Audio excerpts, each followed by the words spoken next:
حضرت عبداللہ بن عمر رضی اللہ تعالیٰ عنہ بیان فرماتے ہیں کہ میں نے نبی پاک صلی اللہ علیہ وآلہ وسلم کو دیکھا، آپ بیت اللہ شریف میں خانہ کعبہ کا طواف فرما رہے ہیں۔ حضور نبی اکرم صلی اللہ علیہ وآلہ وسلم بیت اللہ شریف کا طواف فرما رہے ہیں، وَيَقُولُ، اور عرض کر رہے ہیں، ما اطیبہ کی و اطیب ریحی کی، کہ اے کعبہ تو کتنا سونا ہے، اے کعبہ تو کتنا پاک ہے، اور کتنی سونی اور پاک تیری خوشبو ہے۔ دیکھیں ایک اس گھر کی عظمت دیکھیں، حضور بیت اللہ شریف کا طواف فرما رہے ہیں، فرمایا کہ تو کتنا سونا ہے، کتنا پاک ہے، کتنی پاک تیری خوشبو ہے۔ ما اعظم کی و اعظم حرمت کی، تیری کتنی شان ہے، کتنی عزت ہے، تو کتنا عظیم ہے، تو جتنا عظیم ہے اتنی ہی عظمت والی تیری عزت ہے۔ اللہ کے کتنے جلیل القدر انبیاء اس کی خدمت میں مامور رہے، تو جگہ کتنی عظمت والی ہے۔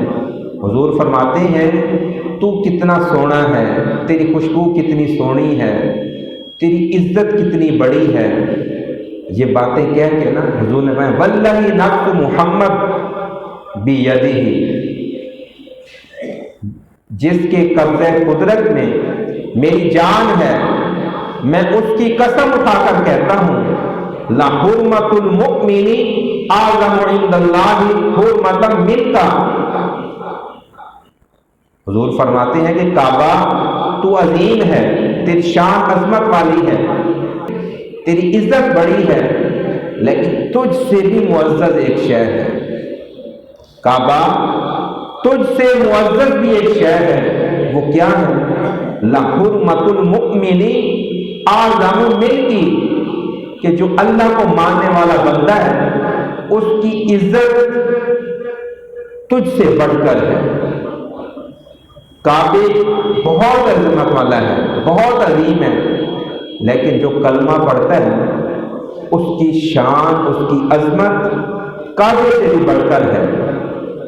وَأَن نَظُنَّ بِهِ إِلَّا خَيْرًا، حضور فرماتے ہیں کہ ہمیں اس بندہ مومن کے بارے میں ہمیشہ خیر سوچنی چاہیے۔